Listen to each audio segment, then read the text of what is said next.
Hello dear student, तुम children academy के online class में आपका स्वागत है। आज हम कक्षा 11 की जो राजनीति विज्ञान है इसका अध्ययन करेंगे। पार्ट फर्स्ट है संविधान क्यों और कैसे।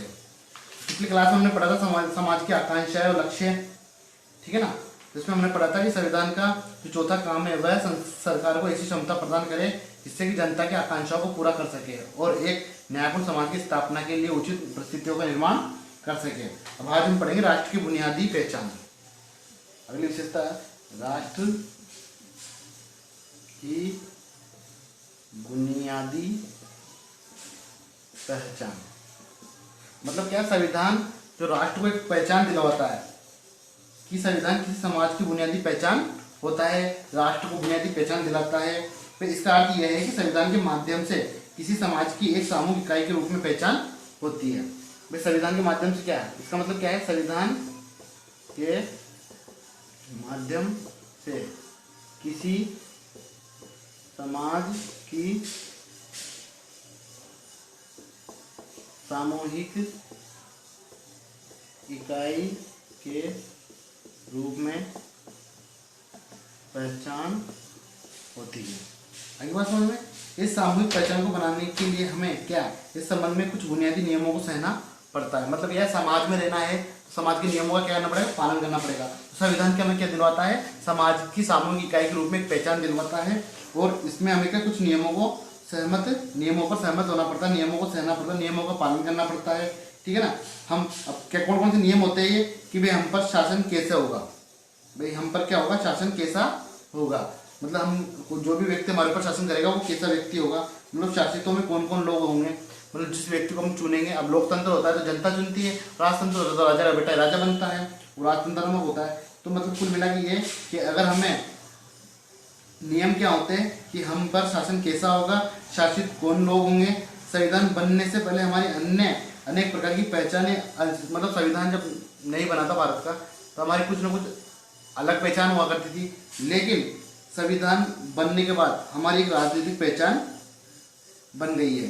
जैसे संविधान बना भारत का, भारत देश आजाद हुआ, भारत का नया संविधान बना, तो उस संविधान के अनुसार अपन क्या है, अपनी एक पहचान बन गई, हम क्या है, भारतीय, एक इंडियन, ये अपनी क्या बन गई, पहचान बन गई। तो एक तरह से क्या है कि हम भारत के नागरिक हैं और हमें वो मूल अधिकार जो संविधान में दिए गए वो हमारे लिए है। मतलब जितने मूल अधिकार है वो प्रत्येक नागरिक के लिए दिए गए हैं, उसको हर तरह का अधिकार है। दूसरा क्या है, संवैधानिक नियम हमें एक ऐसा विशाल ढांचा प्रदान करता है जिसके अंतर्गत हम अपनी व्यक्तिगत आकांक्षाओं, लक्ष्यों और स्वतंत्रता को प्रयोग करते हैं। मतलब संविधान में क्या करता है, एक स्वतंत्रता प्रदान करता है। क्या प्रदान करता है, स्वतंत्रता। इसके माध्यम से हम क्या कर सकते हैं कि आकांक्षाओं और लक्ष्यों को पूरा कर सकते हैं, ठीक है ना। एक मजबूत मतलब ऐसा ढांचा प्रदान करता है जिसको अपन स्वतंत्रता बोल सकते हैं कि आदमी जब तक स्वतंत्र नहीं होगा तब तक वो कुछ बन नहीं पाएगा, और आदमी जब कुछ बनेगा तभी तो देश का मतलब राष्ट्र का भला करेगा, ठीक है ना। तो उस प्रकार से क्या है कि संविधान आधिकारिक बंधन लगाकर यह तय कर देता है कि कोई क्या कर सकता है और क्या नहीं कर सकता। मतलब भारतीय संविधान में हमें क्या है, मूल अधिकार तो दिए पर कुछ मतलब कानून भी दिए जिसका हमें पालन करना पड़ता है, हमें उसका उल्लंघन नहीं कर सकते, ठीक है। कुछ बंधन भी लगाता है, तो देश में आप स्वतंत्र हो लेकिन आपको कुछ ऐसे नियम फॉलो करने पड़ेंगे जो आपको बंधक के रूप में लगेंगे।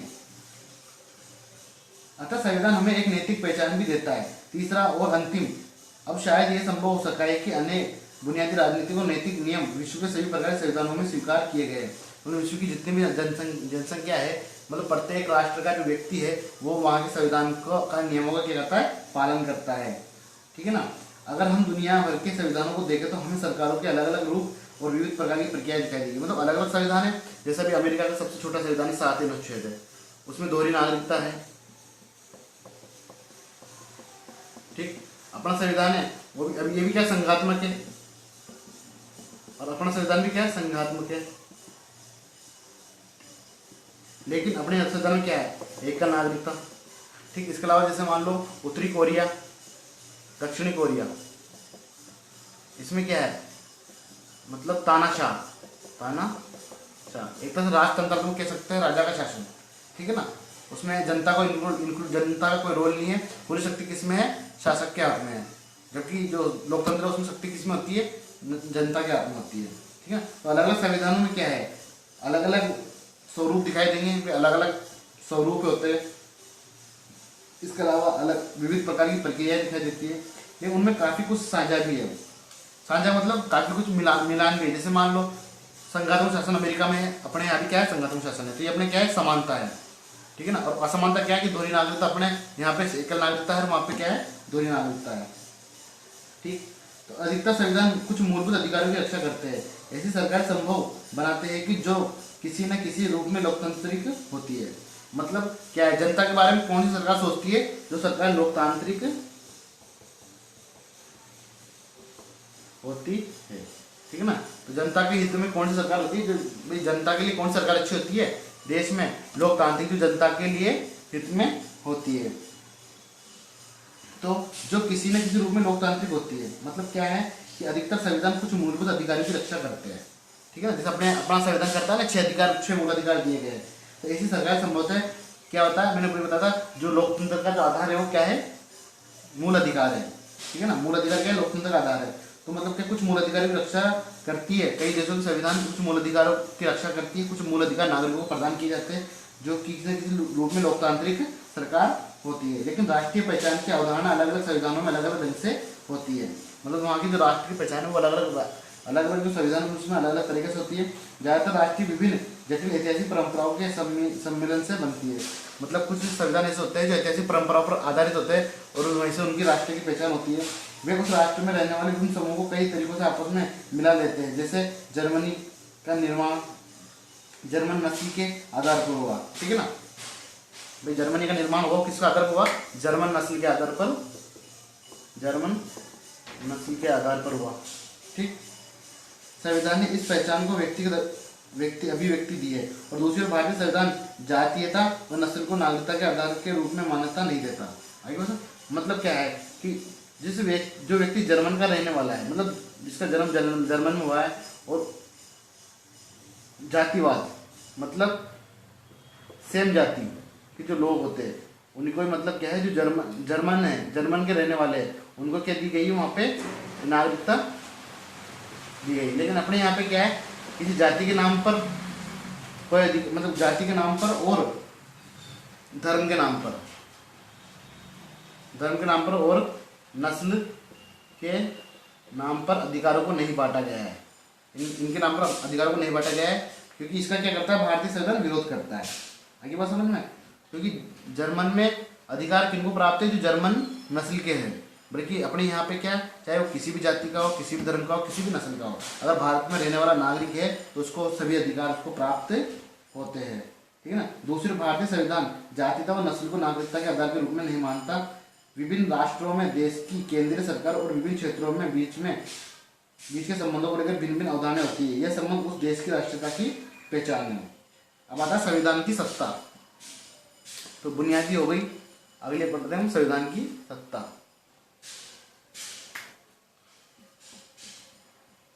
संविधान की सत्ता, तो देखो हमने क्या संविधान द्वारा किए जाने वाले कुछ कार्यों की रूपरेखा प्रस्तुत की है, ठीक है।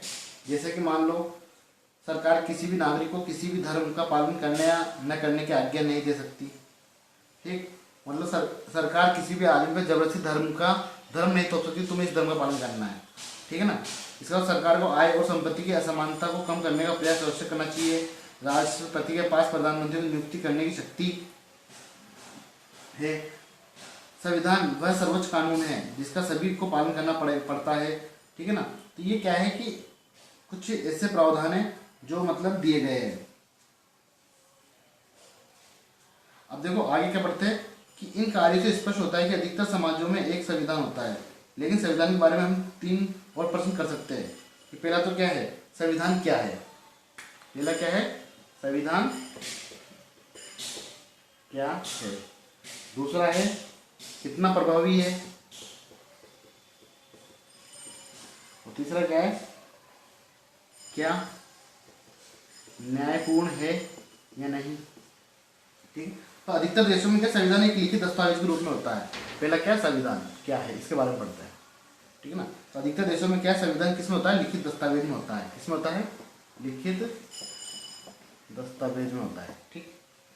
जिसमें राज्य के बारे में कई प्रावधान होते हैं। ये प्रावधान बताते हैं कि राज्य का गठन कैसे होगा और वह किन सिद्धांतों का पालन करेगा। मतलब क्या होता है कि यह जो एक लिखित दस्तावेज होता है इसमें राज्य के बारे में कई क्या होते हैं, प्रावधान होते हैं। ठीक है, और राज्य का गठन कैसे होगा और किन सिद्धांतों का पालन करेगा। और ये प्रावधान क्या बताते हैं हमें कि राज्य का गठन कैसे होगा और किन सिद्धांतों। देखो हमने क्या पढ़ा, संविधान की सत्ता। तो संविधान क्या है, तो संविधान हर राज्य का एक संविधान होता है, एक लिखित दस्तावेज होता है। ठीक है ना, इसके अलावा जो मतलब ये प्रावधान, इसमें इसमें राज्य के बारे में कई प्रावधान होते हैं। ठीक है ना, और कौन से प्रावधान होते हैं कि राज्य गठन कैसे होगा और किन सिद्धांतों का पालन करेगा। जब हम किसी देश के संविधान की बात करते हैं तो सामान्य रूप से हम उसी दस्तावेज का जिक्र कर रहे हैं। ठीक है ना, वे अगर अपन किसी देश के संविधान के बारे में अगर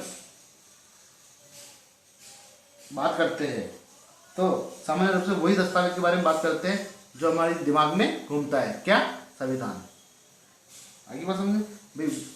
अभी अपन भारतीय संविधान के बारे में बात करेंगे तो अपने भारतीय संविधान के बारे में जानकारी हमें पता है कि भारतीय संविधान क्या है, नागरिकों को सुरक्षा प्रदान करता है, उसको मतलब स्वतंत्रता प्राप्त करता है, स्वतंत्रता मतलब देता है। तो उस वजह से क्या संविधान, जहाँ पे अपन संविधान की बात करते हैं सामान्य रूप से हमें उसी दस्तावेज का जिक्र कर रहे होते हैं। लेकिन कुछ देश जैसे इंग्लैंड के पास कोई दस्तावेज नहीं है। मैंने बताया था इंग्लैंड जो है, शुरू में जब आपने पढ़ा था संविधान, तो इंग्लैंड क्या है, इंग्लैंड क्या है, अलिखित संविधान है। मतलब किसी भी दस्तावेज को वो लिखित प्रिंटेड नहीं है जिस संविधान कहा जा सके, बल्कि उनके पास दस्तावेज और निर्णयों की एक लंबी श्रृंखला है जिसे सामूहिक रूप से संविधान कहा जा सकता है। अतः हम कह सकते हैं कि संविधान वह दस्तावेज का पुंज है जो उन कार्यों को करने का प्रयास करता है जिसका ऊपर उल्लेख किया गया हो। ठीक है ना, इसके बाद क्या है, लेकिन विश्व में अनेक संविधान केवल कागज पर ही होते हैं। ये संविधान दो प्रकार के होते हैं, लिखित और अलिखित। लेकिन कुछ संविधान ऐसे होते हैं जो कागज पर होते हैं, कुछ संविधान ऐसे होते हैं जो केवल क्या थोथे शब्द होते हैं, कुछ नहीं। जैसे महत्वपूर्ण प्रश्न यह है कि कोई संविधान कितना प्रभावी है, उसे कौन सी बात प्रभावी बनाती है, कौन सी बात सुनिश्चित करती है कि लोगों के जीवन पर वास्तव में उसका प्रभाव पड़ा है। संविधान का प्रभावी होना अनेक कारणों पर निर्भर करता है। ठीक है ना, तो हम इसमें इस प्रकार में क्या समझ में आया है कि क्या है कि संविधान, विश्व के जो अनेक संविधान है वो केवल कागज पर ही होते हैं और वह केवल क्या होते हैं, बोलित होते शब्द होते हैं और कुछ नहीं। लेकिन ये है कि मेन बात तो ये होती है कि संविधान कितना प्रभावी है, देश में संविधान की क्या पहचान है। ठीक है ना, देश के नागरिकों में संविधान कितने मायने रखता है।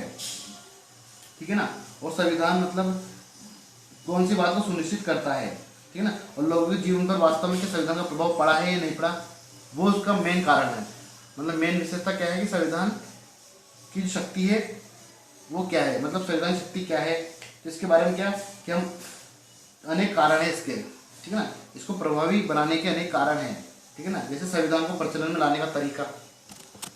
ठीक, अपने संविधान तो बना दिया। ठीक है ना, तो संविधान को प्रभावी बनाने का अनेक कारण, संविधान को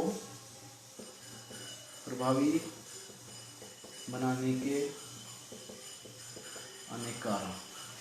ठीक, तो पहला कारण कौन सा है, संविधान को प्रचलन में लाने का तरीका। पहला,